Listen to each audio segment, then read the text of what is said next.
10 को लीजिए, 10 आपका क्या है, 10 आपका एक कंपोजिट नंबर है, क्योंकि इसको 10 को मैं लिख सकता हूँ 2 इंटू 5, तो मैं ऐसा बोल सकता हूँ कि 10 आपका 2 से डिविजिबल है, 10 आपका 5 से डिविजिबल है, तो मैं ऐसा बोल सकता हूँ 10 is divisible by 2 and 10 is divisible by 5, या मैं ऐसा बोल सकता हूँ 10 इज डिवाइडेड बाई 2, या फिर मैं ऐसे बोल सकता हूँ 10 इज डिवाइडेड बाई 5। अब यहां पर ये 2 और 5 क्या है, 2 और 5 इस 10 के फैक्टर हैं, तो मैं ऐसे बोल सकता हूं 2 इज द फैक्टर ऑफ 10, या फिर आप ऐसे बोल सकते हैं 5 इज द फैक्टर ऑफ 10, या फिर आप ऐसा भी बोल सकते हैं कि 10 इज द मल्टीपल ऑफ 2, या फिर आप ऐसे बोल सकते हैं 10 इज द मल्टीपल ऑफ 5। तो ये दोनों क्या हो जाएंगे, ये दोनों इसके फैक्टर हो जाएंगे, 2 फैक्टर हो जाएगा 10 का, 5 फैक्टर हो जाएगा 10 का, ठीक है ना, और 10 क्या है, मल्टीपल हो जाएगा 2 का, 10 क्या है, मल्टीपल हो जाएगा 5 का। तो आप क्या देख रहे हैं, ये फैक्टर और जो मल्टीपल है ये रिवर्स डायरेक्शन में जा रहे हैं, जैसे इस साइड आपको फैक्टर मिलेंगे और इस साइड आपका मल्टीपल होगा, तो मल्टीपल और फैक्टर रिवर्स साइड है। तो हम ऐसा बोल सकते हैं कि if a is divided by b या a is divisible by b, then b is the factor of a and a is a multiple of b। अब डिस्कस करते हैं फैक्टराइजेशन। तो फैक्टराइजेशन को हम करते हैं in terms of prime number, तो factorization is done in terms of prime number। For example हम एक नंबर लेते हैं 44 को मैं लिख सकता हूँ 4 इंटू 11, और इसको मैं लिख सकता हूँ 2 स्क्वायर इंटू 11, और इसको मैं लिख सकता हूँ 2 स्क्वायर इंटू 11 पावर 1। तो 2 क्या है, 2 आपका एक प्राइम नंबर है, 11 क्या है, 11 भी आपका एक प्राइम नंबर है। इसका मतलब मैं ऐसा बोल सकता हूँ कि मैं किसी भी नंबर को in terms of prime number लिख सकता हूँ। जैसे कि देखिए 1 को मैं लिख सकता हूँ 2 पावर 0, 2 पावर 0 क्या हो जाएगा, 1 हो जाएगा। 2 को मैं लिख सकता हूँ 2 पावर 1, 3 को मैं लिख सकता हूँ 3 पावर 1, 4 को मैं लिख सकता हूँ 2 स्क्वायर, 5 को मैं लिख सकता हूँ 5 पावर 1, 6 को मैं लिख सकता हूँ 2 पावर 1 इंटू 3 पावर 1, 7 को मैं लिख सकता हूँ 7 पावर 1, 8 को मैं लिख सकता हूँ 2 क्यूब, ठीक है ना। इसी तरीके से 9 को मैं लिख सकता हूँ, ठीक है ना। तो किसी भी नंबर को मैं प्राइम नंबर के टर्म्स में रिप्रेजेंट कर सकता हूँ। फॉर एग्जांपल अगर मुझे 126 को प्राइम नंबर के टर्म्स में रिप्रेजेंट करना हो 2 इंटू 3 स्क्वायर इंटू 7, जहां पर कि 2 क्या है, 2 आपका एक प्राइम नंबर है, 3 भी आपका एक प्राइम नंबर है और 7 भी आपका एक प्राइम नंबर है। तो आप किसी भी नंबर को प्राइम नंबर के टर्म्स में रिप्रेजेंट कर सकते हैं, ठीक है ना। तो हम ऐसा बोल सकते हैं कि आप किसी भी नंबर n को प्राइम नंबर्स के टर्म्स में रिप्रेजेंट कर सकते हैं। मान लीजिए P1 एक आपका प्राइम नंबर है, P1 power a, P2 power b, P3 power c, P4 power d और so on. P1 P2 P3 क्या है, प्राइम नंबर है। तो आप किसी भी नंबर को प्राइम नंबर्स के टर्म्स में रिप्रेजेंट कर सकते हैं। आपके पास एक नंबर n है, उस नंबर n के टोटल कितने फैक्टर्स होंगे। फॉर एग्जांपल इस 126 के टोटल कितने फैक्टर्स होंगे। तो देखिए फैक्टर्स का हम ऑलरेडी आपको बता चुके हैं फैक्टर क्या होता है। जैसे कि देखिए 10 के 2 फैक्टर थे, 2 भी आपका एक फैक्टर था और 5 भी आपका एक फैक्टर था। तो उसी तरीके से 126 के कितने फैक्टर यहां पर आप लिख सकते हैं। फैक्टर वो होंगे जो कि जिसका कि 126 मल्टीपल होगा, या आप ऐसा बोल सकते हैं कि फैक्टर वो होंगे जो कि उस नंबर को डिवाइड कर रहे होंगे। जैसे कि 5 is a factor of 10 because 5 जो है वो 10 को डिवाइड करता है। नंबर का हमें फैक्टर लिखना है तो इस नंबर का जो फैक्टर होगा वो इस नंबर को डिवाइड करेगा, ठीक है ना। जैसे कि देखिए इस नंबर को आप 2 से डिवाइड कर सकते हैं, इस नंबर को आप 3 से भी डिवाइड कर सकते हैं, इस नंबर को आप 3 स्क्वायर से भी डिवाइड कर सकते हैं, इस नंबर को आप 7 से भी डिवाइड कर सकते हैं, इस नंबर को आप 6 से भी डिवाइड कर सकते हैं, 2 इंटू 3। तो वो सभी क्या हो जाएंगे, इसके फैक्टर्स हो जाएंगे। तो इसके 126 के हमें क्या निकालने हैं, 126 के फैक्टर्स निकालने हैं, यानी वो सारे नंबर्स इसके फैक्टर हो जाएंगे जो कि इस 126 को डिवाइड कर रहे होंगे।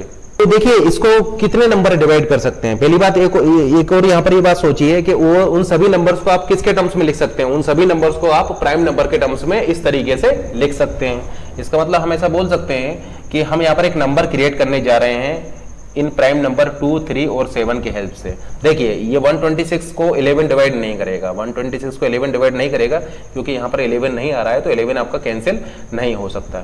इसी तरीके से देखिए इस नंबर को 5 डिवाइड नहीं करेगा क्योंकि यहाँ पर 5 आपका नहीं आ रहा है। इसका मतलब इस नंबर को 126 को केवल वही नंबर डिवाइड करेगा जिसमें कि ये 2, 3 और 7 प्राइम नंबर आ रहे होंगे, ठीक है ना। या हम ऐसा बोल सकते हैं कि अगर आपने नंबर ले लिया 3 क्यूब ले लिया तो 3 क्यूब इसको डिवाइड नहीं करेगा क्योंकि 3 स्क्वायर तो यहाँ पर कैंसिल हो जाएगा, लेकिन फिर वो 3 आपका यहाँ पर रिमेनिंग हो जाएगा, तो 3 क्यूब इसको डिवाइड नहीं करेगा, ठीक है ना, क्योंकि 3 स्क्वायर से 3 स्क्वायर कैंसिल हो जाएगा, लेकिन एक जो 3 यहाँ पर बचा रहेगा वो फिर आपका इसको डिवाइड नहीं करेगा। तो फैक्टर से मेरा यहाँ पर मतलब है कि वो सारे नंबर्स जो कि इसको 126 को कंप्लीटली डिवाइड करें। तो देखिए मैं यहाँ पर एक नंबर बनाने जा रहा हूँ 2। अब इस नंबर में मैं 2 की पावर 2 को ले भी सकता हूं और 2 को छोड़ भी सकता हूं, यानी मेरे पास 2 चॉइसेस हैं, या तो मैं 2 को यहां पर ले सकता हूं और 2 को यहां पर छोड़ भी सकता हूं। तो मेरे पास 2 के लिए 2 चॉइसेस हो गई, 0 और 1, या मैं पावर में यहाँ पर 0 भी ले सकता हूँ और पावर में यहाँ पर 1 भी ले सकता हूँ अगर मैं, ठीक है ना। इसी तरीके से देखिए 3 के लिए मेरे पास 3 चॉइसेस हो जाएंगी, 3 को मैं छोड़ भी सकता हूँ, 3 की पावर 1 भी ले सकता हूँ और 3 की पावर यहाँ पर 2 भी ले सकता हूँ। इसी तरीके से 7 को देखिए, 7 की चूंकि यहाँ पर पावर 1 है तो मेरे यहाँ पर 2 चॉइसेस हो जाएंगी, मैं 7 को छोड़ भी सकता हूँ और 7 की पावर 1 भी ले सकता हूँ। तो जैसे कि आप यहाँ पर देख पा रहे हैं, यहाँ पर 2 की पावर 1 थी तो मेरे पास 2 चॉइसेस थी, या तो मैं 2 को छोड़ सकता हूँ, छोड़ने का मतलब क्या है, मैं उसकी पावर 0 ले लूंगा, या फिर मैं उसकी पावर 1 भी ले सकता हूँ। अगर मैंने 2 स्क्वायर ले लिया तो 2 स्क्वायर इसको डिवाइड नहीं करेगा, तो 2 ही चॉइसेस है, या तो पावर में 0 ले सकता हूँ या पावर में 1 ले सकता हूँ। इसी तरीके से 3 की पावर में या तो 0 ले सकता हूँ या 1 ले सकता हूँ या 2 ले सकता हूँ। अगर मैंने 3 क्यूब ले लिया तो फिर वो उसको डिवाइड नहीं करेगा। इसीलिए इसी तरीके से 7 के लिए मेरे पास 2 चॉइसेस होंगे, 0 या 1, तो इतनी चॉइसेस होंगी मेरे पास, यानी यहाँ पर मेरे पास 2 चॉइसेस हैं, यहाँ पर मेरे पास 3 चॉइसेस हैं और यहाँ पर मेरे पास फिर अगेन 2 चॉइसेस हैं। देखिए मैं एक एग्जांपल लेकर आपको बताता हूँ। मान लीजिए मैंने यहाँ से 0 उठा लिया तो 2 पावर 0, यहाँ से मैंने 0 उठा लिया 3 पावर 0, यहाँ से मैंने 0 उठा लिया 7 पावर 0, तो मुझे क्या मिल जाएगा, मुझे 1 मिल जाएगा। तो देखिए 1 इसको डिवाइड कर रहा है। फिर मैंने क्या किया, यहाँ से 1 उठा लिया तो 2 मिल जाएगा, यहाँ से मैंने 3 उठा लिया, यहाँ से मैंने 2 उठा लिया तो मुझे मिल जाएगा 3 स्क्वायर, यहाँ से मैंने 1 उठा लिया तो मुझे मिल जाएगा 7 पावर 1। ये क्या मिल जाएगा, ये नंबर इटसेल्फ मिल जाएगा, ये मुझे मिल जाएगा 126। तो देखिए इस 126 को नंबर 126 डिवाइड करेगा, ये भी इसका एक फैक्टर होगा। अब मान लीजिए कि मैंने यहाँ से इसकी पावर को 1 उठाया, यहाँ से इसकी पावर को 1 उठाया और यहाँ से इसकी पावर को 1 उठाया, तो मुझे ये नंबर मिलेगा। ये नंबर को अगर मैं इससे डिवाइड करूंगा तो डिवाइड कर जाएगा, क्योंकि मुझे यहाँ पर क्या मिलेगा, केवल 3 मिलेगा। अगर मैं 126 को इस नंबर से 126 में इस नंबर से डिवाइड करता हूँ तो मुझे यहाँ पर 3 मिलेगा, ठीक है ना। तो इस तरीके से मैं यहाँ पर इन चॉइसेस का यूज करके नंबर्स को यहाँ पर क्रिएट कर सकता हूँ। तो देखिए टोटल कितने कॉम्बिनेशंस आपको यहाँ पर मिलेंगे, तो मैं ऐसा बोल सकता हूँ कि टोटल कॉम्बिनेशंस यहाँ पर नंबर्स के हो जाएंगे 2 इंटू 3 इंटू 2, क्योंकि यहाँ पर मेरे पास 2 चॉइसेस हैं, यहाँ पर मेरे पास 3 चॉइसेस हैं पावर में, यहाँ पर मेरे पास 2 चॉइसेस हैं। तो टोटल इसके कितने फैक्टर्स हो जाएंगे, तो टोटल इसके फैक्टर हो जाएंगे 12, यानी 12 फैक्टर होंगे 126 नंबर के, यानी 12 ऐसे नंबर होंगे जिससे कि आप 126 को डिवाइड कर सकते हैं। फैक्टर्स निकालने के लिए आपको क्या करना पड़ेगा, उस नंबर को in terms of prime number आपको लिखना पड़ेगा, देन आप उसके फैक्टर्स यहाँ पर कैलकुलेट कर सकते हैं। तो टोटल 12 इसके फैक्टर हो जाएंगे। फॉर एग्जाम्पल इस नंबर को लीजिए 44 को मैं क्या लिख सकता हूँ, 44 को मैं प्राइम नंबर के टर्म्स में लिख सकता हूँ 2 स्क्वायर इंटू 11। अब देखिए यहाँ पर कितने फैक्टर होंगे, देखिए 11 की पावर 1 है, तो टोटल इसके फैक्टर हो जाएंगे 2 + 1 इंटू 1 + 1, यानी टोटल फैक्टर हो जाएंगे, ये हो जाएगा आपका 3 और ये हो जाएगा 2, यानी टोटल आपके यहाँ पर 6 फैक्टर होंगे, क्योंकि 6 कॉम्बिनेशन आपके होंगे। देखिए 2 के ऊपर क्या कॉम्बिनेशन है, आपके पास 3 कॉम्बिनेशन होंगे, 0 ले सकते हैं, 1 ले सकते हैं या 2 ले सकते हैं। क्रॉस 1 के पास आपके पास 2 कॉम्बिनेशन होंगे, या तो 0 ले सकते हैं या 1 ले सकते हैं। तो टोटल इसके जो 6 फैक्टर होंगे उनको हम यहाँ पर लिख रहे हैं। तो ये आपका हो जाएगा 22 से आप इसको डिवाइड कर सकते हैं, ये भी इसका एक फैक्टर होगा।